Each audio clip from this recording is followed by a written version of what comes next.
Diga, François, qual é a sua filosofia de liderança? Como você inspira seu time a fazer o melhor? Pelo exemplo. Sempre tentei liderar pelo exemplo, senhor. E está certo.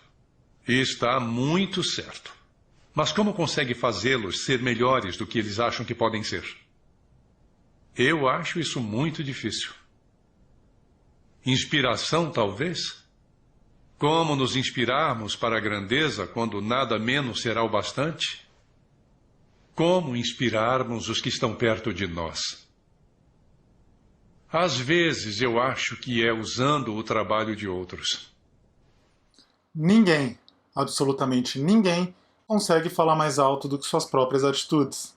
É exatamente por isso que não adianta eu, como professor, dizer que eu quero um aluno mais engajado, mais inovador, um aluno criativo, um aluno que não tem medo de errar, um aluno que inova, um aluno que pratica novas experiências, que está aberto ao novo, enquanto eu continuo dando a mesma aula dia após dia, semana após semana, mês após mês, ano após ano. Não adianta tentar catequizar os meus alunos dizendo para eles que eles devem usar os celulares deles para mais do que só Facebook, WhatsApp, Snapchat, se eu mesmo não faço diferente. Mas se eu quero que o meu aluno tenha coragem, tenha a possibilidade de fazer um registro diferente na forma de um desenho, de um vídeo, de um esboço, mesmo que seja todo bagunçado, eu tenho que dar segurança para ele, eu tenho que dar chão para ele.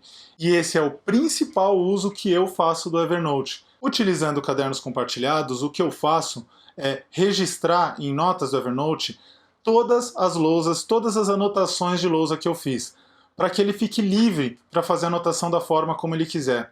Eu já tive uma situação, inclusive, de um aluno que tinha muita dificuldade em organizar o registro e que eu tornei o registro dele a lição de casa dele. Então ele podia fazer as anotações dele no caderno da forma como ele quisesse, na ordem que ele quisesse, na posição que ele quisesse, e depois, como lição de casa, ele tinha que comparar aquele registro dele com o meu registro, com o registro compartilhado, o registro das lousas.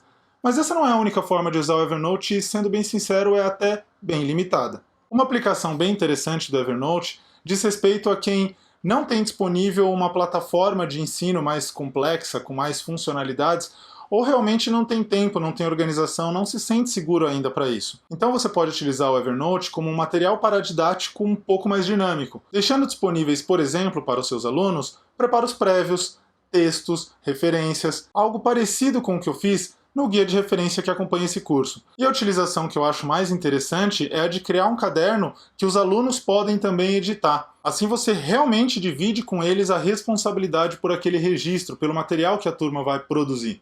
Eu vou falar das vantagens agora que eu vejo no uso, principalmente que eu dou ao Evernote em sala de aula, compartilhado com os alunos.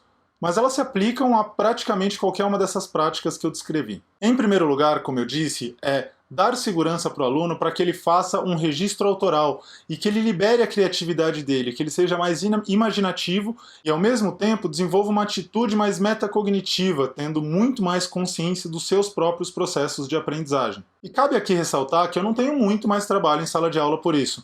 O maior trabalho que eu tenho é na hora que eu quero criar os cadernos compartilhados. Em sala, o que eu faço é, quando eu chego ao final de uma lousa, quando eu consigo preencher uma lousa inteira, ou ao final da aula, ao final de alguma anotação importante, eu pego meu celular, acesso o Evernote, o caderno daquela turma, e crio uma nota com as fotos daquela aula, daquela explicação, ou daquele exercício, daquela discussão. Mesmo que eu não tenha internet naquele momento, as fotos vão ficar prontas para serem carregadas no caderno compartilhado da turma. E se eu tiver internet, melhor ainda. Já aconteceu comigo algumas vezes de, na própria aula, numa próxima situação, eu perceber que o aluno está consultando a lousa anterior, a lousa de 10, 15, 20 minutos atrás, no celular dele, só porque ela não está mais disponível lá na frente. O segundo ponto é que o Evernote, combinado, claro, a estratégias inovadoras, a estratégias que permitam e que promovam isso, ele integra um ambiente, uma experiência mais propensa ao protagonismo do aluno.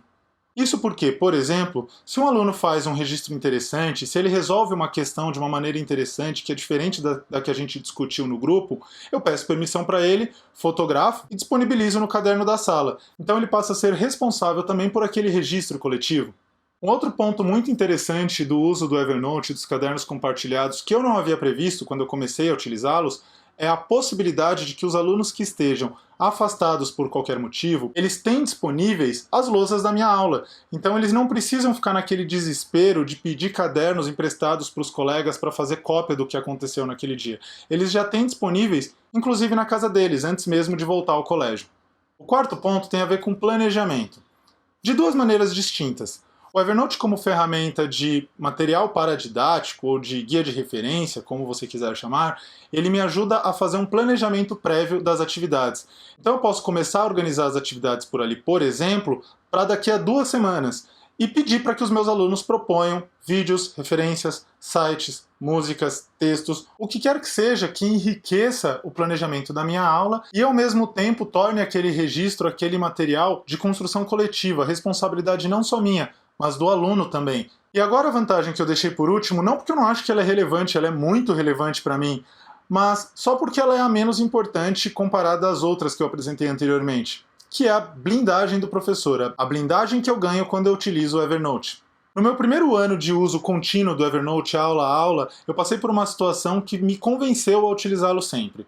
Logo depois de uma prova, no primeiro ano de ensino médio, eu entrei em sala de aula e muitos alunos estavam enlouquecidos, furiosos, porque, segundo eles, um dos conteúdos que caiu na prova eu não tinha dado. Eu nunca vou esquecer, eles estavam todos gritando, enfurecidos, e eu nem me abalei. Eu fui até o computador, que já estava ligado, liguei o projetor, abri o Evernote e fiz uma busca em texto por número de raízes, que era o assunto que eles estavam dizendo que eu não tinha dado.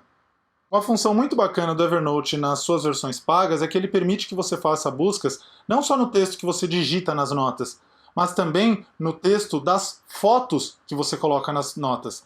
Então eu fiz aquela busca por número de raízes e em segundos estavam lá projetadas as 2 ou 3 notas que falavam daquele assunto.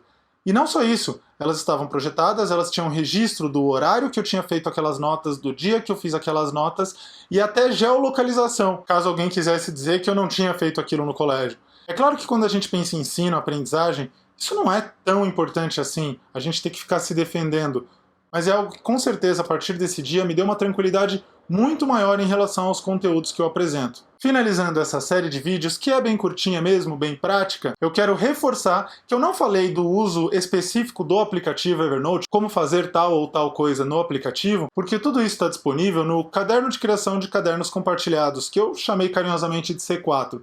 Esse é um material produzido especificamente para essa série e que vai te ajudar, vai ser um guia de referência, sem que você precise ficar assistindo vídeos, procurando em que momento está aquilo, para você consultar e você conseguir fazer os seus cadernos da maneira que você achar melhor. Lá, além das instruções técnicas, tem também referências de vídeos, sites, imagens e inclusive um hangout que nós da Rede Explica organizamos com alguns professores falando sobre a experiência de utilizar o Evernote. Ele é um pouco longo, mas pode te dar várias ideias bacanas de uso para você e para os seus alunos. Então, relembrando que se você está assistindo isso diretamente pelo YouTube, procura na descrição que vai ter lá o link para você se inscrever no curso, é gratuito também, e ter acesso a esse manual que vai virar um guia de referência na sua mão quando você estiver criando seus cadernos compartilhados. E se você teve uma experiência bacana, se foi legal, se você teve alguma dificuldade, ou se você quiser fazer alguma crítica mesmo a como a gente organizou o material, dar alguma sugestão, entre em contato com a gente. Vai ser um prazer trocar ideias contigo.